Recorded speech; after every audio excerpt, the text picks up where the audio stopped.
Iniimbestigahan na ngayon para sa murder ang dalawang Pinoy na inaresto sa Japan ayon sa Department of Foreign Affairs. Enero nang arestuhin ang dalawa dahil sa pag-abandona sa bangkay ng mag-asawang Japanese sa bahay ng mga biktima sa Tokyo. Noong panahong yun, hindi pa sila isinasangkot sa pagpatay. Ayon sa ating embahada sa Japan, aalamin pa raw ng piskalya roon kung may mga sapat na ebidensya para formal na silang kasuhan. Handa pa rin daw ang DFA na tulungan ang dalawang Pinoy. Sinusubukan pa ng GMA Integrated News na kuna na pahayag ang kanilang pamilya rito sa Pilipinas. Nauna nang iginiit ng isa sa kanila na wala siyang ginawang masama.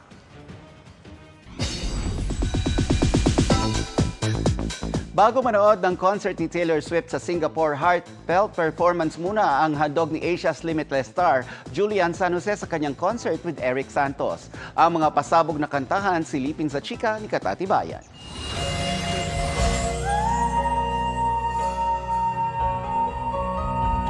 Hindi lang heartful renditions of your favorite love songs.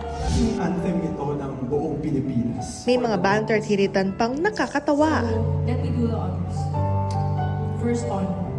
Sasakyan kita. Gusto mo ng kiss. Two voices blend as one sa isang magical concert, handog ni Asia's Limitless star Julian San Jose, kasama ang singer na si Eric Santos, ang Love Bound. Stages of love, like yung mga pinagdadaan natin sa relationships natin, sa buhay din natin. All facets of love, ika nga. Muling pinatunayan ni Julie ang husay sa pag-perform sa kanyang pagbirit effortlessly. Hindi nagtatapos sa Love Bound concert ang collab nila Julie at Eric. Maliit lang yung industry yung ginagalawan, so lahat kami nakikita-kita. Why not? It's not synergy. impossible at all. After the concert, Singapore bound na si Julie kasama ang pamilya at boyfriend na si River Cruz para sa concert ni Taylor Swift. Aminado si Julie malaking influence sa kanyang music ang mga kanta ni Taylor. It's definitely a dream come true and the one for the books. I think it's gonna be an awesome concert experience.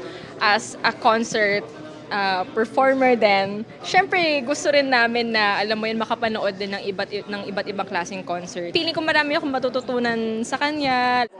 Katati Bayan, updated sa showbiz happenings. I am an anchor of 24 Oras Weekend. May bagyo man o sakuna, of course, present ako. Sample lang po yan ang nauuso ngayong TikTok trend. Kayo ba? Pamilyar din ba kayo sa tila bagong paraan ng pagpapakilala na yan? Bakit nga ba yan patok na patok ngayon? Ang sagot? Of course, tinutukan ni Dano Tingkungko. Yes. We're set for 3 p.m. Okay. Anyway, I'll call you back because I have incoming. All right. Okay. Thank you. I'm a reporter. Of course, we have no time. I'm always on the phone. Of course, narinig nyo na ang trend na ito sa TikTok. I'm a call center agent. Of course, lagi akong nakukala ng boses. DL, walang boses na yan. We are public school teachers, of course. We never get angry with our students. Hoy, pagmasulit na! At kung usap-usapan siya ng mga netizen, of course, malamang sa alamang, maririnig din siya sa kalsada. Ay, ma-chef. Of course, kaya kong lutuin ng lahat. Pati mga mahirap i-pronounce, tulad ng bolognese. Ay, spaghetti na lang. I'm a waitress. Of course, sanay ako maghintay. Kahit hindi na siya darating. I'm a restaurant owner. Of course, nag-uutos lang ako. Sir, magwalis ka na. I'm a gamer and of course, lagi akong puyat. Ayon sa sociologist na si Ash Presto, ang trend na ito nagpapakilala ka at kinukwento ang isang bagay tungkol sa iyong buhay, propesyon o kung ano mang may kinalaman sa iyo. Ang tunay na laman ng trend na ito nasa hirit mo o tila punchline matapos magpakilala. Pwedeng nakakatawa, hugot, pati komentaryo sa lipunan. Nakakatawa siya. On the one hand, a good way of highlighting existing inequalities in a very indirect and very non-aggressive manner, which is of course very Filipino. But ang downside niyan, on the other hand also, it crystallizes different stereotypes. It also, of course, normalizes existing power dynamics. Hindi malinaw paano magta-transform ang trend na ito sa mga susunod na araw o linggo, pero kung may usok, may apoy. Of course, may pwedeng pag-usapan. I think it's really still very important na at the end of the day, after you present the video, merong kasamang questioning or may kasamang sense-making yung video mo. Para sa GMA Integrated News, I'm Dano Tingkungko. Of course, nakatutok ako 24 oras. 6 na buwang gulang na sanggol nawawala sa paglubog ng bangka sa Zamboanga City. Banggaan naman ng pickup truck at tricycle sa Maasim, Sarangani, 3 ang patay. Paspasan po natin ang ilang disgrasya sa probinsya. Driver sa Mangaldan, Pangasinan, sugatan matapos bumangga sa tricycle. Kita sa CCTV na na-overtake ng truck ang tricycle pero nabitin kaya hindi nakaiwas sa paparating na motorsiklo.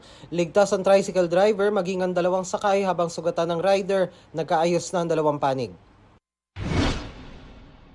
3 sakay ng tricycle na galing sa outing patay matapos mabangga ng pickup truck sa Maasim, Sarangani. Wasak ang parehong sasakyan. Bumangga pa ang pickup sa isang bahay kubo. Ayon sa pulisya, galing sa outing ang 3 nasawing sakay ng tricycle.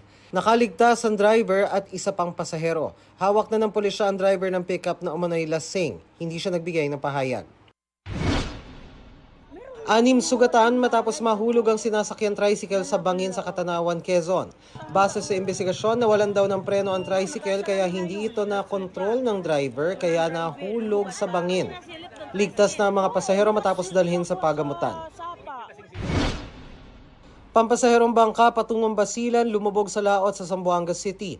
43 pasahero ang na-rescue pero isang sanggol na 6 na buwang gulang na nabitawan umano ng kanyang ina ang hinahanap pa.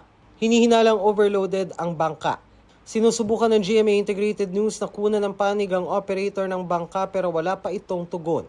Para sa GMA Integrated News, Dano Tingkungko, nakatutok 24 oras.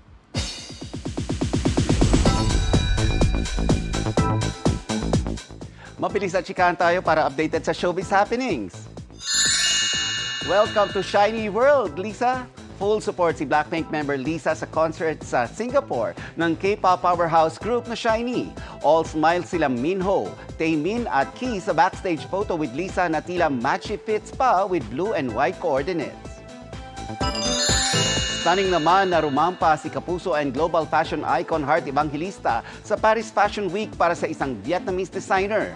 Oozing with elegance si Heart wearing a black gown na inspired by fishing rivers and areas sa central Vietnam.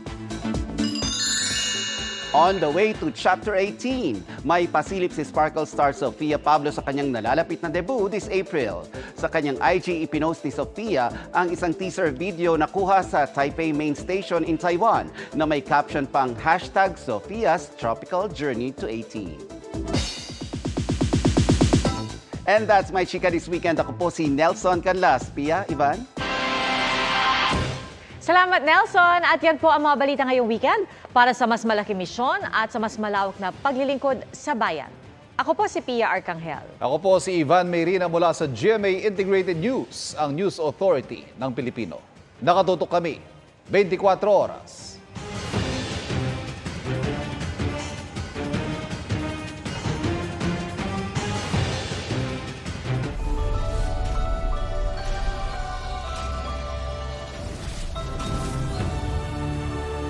Mga kapuso, patuloy na tumutok sa mga balita, mag-subscribe sa GMA Integrated News sa YouTube. Sa mga kapuso abroad, samahan niyo kami sa GMA Pinoy TV at www.gmanews.tv.